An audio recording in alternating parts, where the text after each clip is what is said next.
تو یہ لوگ کہتے ہیں کہ اپنی فکر کرو، اپنے عقیدے کی فکر کرو،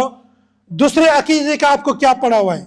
دوسرے کے مسائل میں آپ کیوں الجھے ہوئے ہیں، اپنے عقیدے کو درست کرو، اپنے عقیدے کی اشاعت کرو۔ ہم کہتے ہیں کہ نہیں، ہم اپنے عقیدے کی اشاعت بھی کریں گے، دوسرے کے عقیدے کا تحفظ بھی کریں گے۔ اللہ کے نبی صلی اللہ علیہ وسلم فرماتے ہیں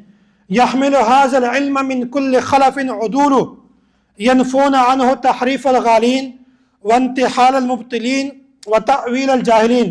علامہ طحاوی رحمۃ اللہ علیہ نے مشکل آثار میں اس حدیث کو نقل کیا ہے، فرماتے ہیں کہ ہر دور میں علماء کی ایک جماعت رہے گی۔ وہ جماعت کیا کام کرتے ہوں گے؟ وہ صرف اپنے عقیدے کی اشاعت نہیں کرتے ہوں گے، اپنے مسائل کو لے کر نہیں چلتے ہوں گے، اپنے مسائل کو صرف اپنے مسائل لوگوں کو بیان نہیں کرتے ہوں گے، بلکہ وہ دیکھیں گے کہ جو بندہ یحمل هذا العلم من كل خلف عدول ينفون عنه تحریف الغالین، کہ جو غالی بندہ اپنی غلو کی بنیاد پر دین میں غلو کرنے کی کوشش کرتا ہے، تو یہی عالم اس کو بازو سے پکڑ کر گھسیٹ دیتا ہے کہ یہ بندہ محرف ہے، یہ بندہ تحریف کرنے والا ہے، اس کی بات کو نہ مانو۔ تو لہٰذا عالم کی ذمہ داری یہ ہے کہ وہ اپنے عقیدے کا تحفظ بھی کرے، لوگوں کے عقیدے کا تحفظ بھی کرے،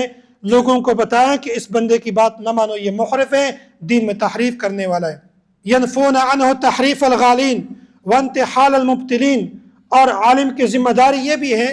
کہ کوئی آدمی، کوئی جھوٹا شخص، وہ کیا کرتا ہے، کوئی چور اسلام میں، دین میں، وہ چوری کے راستے سے اندر جا کر اسلام کی بنیاد کو بدل دیتا ہے، تو اس عالم کی ذمہ داری یہ ہے کہ وہ لوگوں کو بتائے کہ یہ بندہ چور ہے، جو آپ کے سامنے پیش کرتا ہے حقیقت دین نہیں ہے، یہ غلط بیانی کرتا ہے۔ تو لہٰذا عالم کی ذمہ داری ہے اپنے عقیدے کا تحفظ بھی کرے، لوگوں کو چور کی نشاندہی بھی کرائے کہ یہ بندہ چور ہے، یہ آپ کو اپنا عقیدہ بیان نہیں کرتا۔ وتأویل الجاہلین۔ اور عالم کی تیسری ذمہ داری یہ ہے کہ وہ اس طرح جاہل لوگوں کی تأویلات کو لوگوں کے سامنے بیان کر کے یہ بتا دیں کہ یہ بندہ ہے جو دین میں، اسلام میں داخل ہو کر اس مذہب میں، اس دین میں، اس عقیدے میں غلط قسم کی تأویلات پیش کر کے لوگوں کے سامنے بیان کرتے ہیں۔ تو میں نے کہا تھا کہ عالم کی ذمہ داری یہ ہے کہ وہ لوگوں کو اپنا عقیدہ بھی بتائیں اور اپنے عقیدے کا تحفظ بھی کریں، اور لوگوں کے عقیدے کا تحفظ بھی کریں، لوگوں کو بتائیں یہ بندہ دین میں، اسلام میں تحریف کرنے والا ہے، لہٰذا اس کی بات کو نہ مانیں۔ دوسری بات، اگر کوئی چور آدمی